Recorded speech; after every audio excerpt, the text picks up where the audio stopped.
Wizardry Karate, short story by JameliaAlicia.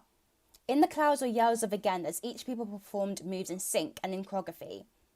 The syllabus was designed to test the limits of gravity. The clouds were hollows of round curved balls forming into random shapes. Below the clouds stood an academy as big as any building in the world. The building had ancient Georgian architecture and angel-like statues neatly outside. Fierce eyes looking ahead at the instructor of the Karate Academy, delivering moves that can only be described as powerful and dominant with each strike. In the eyes of a girl, it was a window into the celestial clouds and simulated movements of white figures in karate gear. All around her, everyone in their faces were blurry and she appeared in a dreamlike state. The sun beamed down and the vision of a water fountain appeared at the top of the temple in the clouds. A boy drinking water and then back. "Focus, Adrian," said the instructor. The karate instructor struck his arms out in the block stance and stared at Adrian fiercely. His eyes were screaming like a territorial lion in front of its pack. The instructor had mercy, and besides being defensive, he knew when to give someone a chance and when not to. On the other side of it all, there was a girl named Adriana, a sister to Adrian. She discovered karate for a different reason. She discovered it out of heartbreak and the fear of looking people in the eye. The sport was all about contact, and she feared looking men in the eye as men often spoke down on her and belittled her in situations where she didn't have the most control.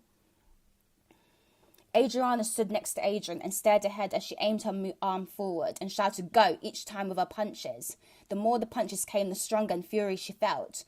Adriana wasn't someone to be frustrated by the world and looked for forgiveness in places where there wasn't any. She learnt through martial arts to have an outlet for these suppressed emotions that she should have processed years ago. As Adriana performed the moves, the instructor said the word "release" as he struck his arm to the right of his shoulder. That's when a beam of blue-purple light glimmered in the air. The ground shook and the object started to move on the shelves. After a couple of seconds, it stopped. Everything resumed back into practice. Adriana opened her mouth and stared at the blue-purple light as it slowly disappeared from the instructor's hand. "I had no idea that magic existed in the world of karate. All this time you're preparing us for something we didn't know," said Adriana while she fixed her karate gear. "Yes, magic that you two didn't foresee," the instructor said.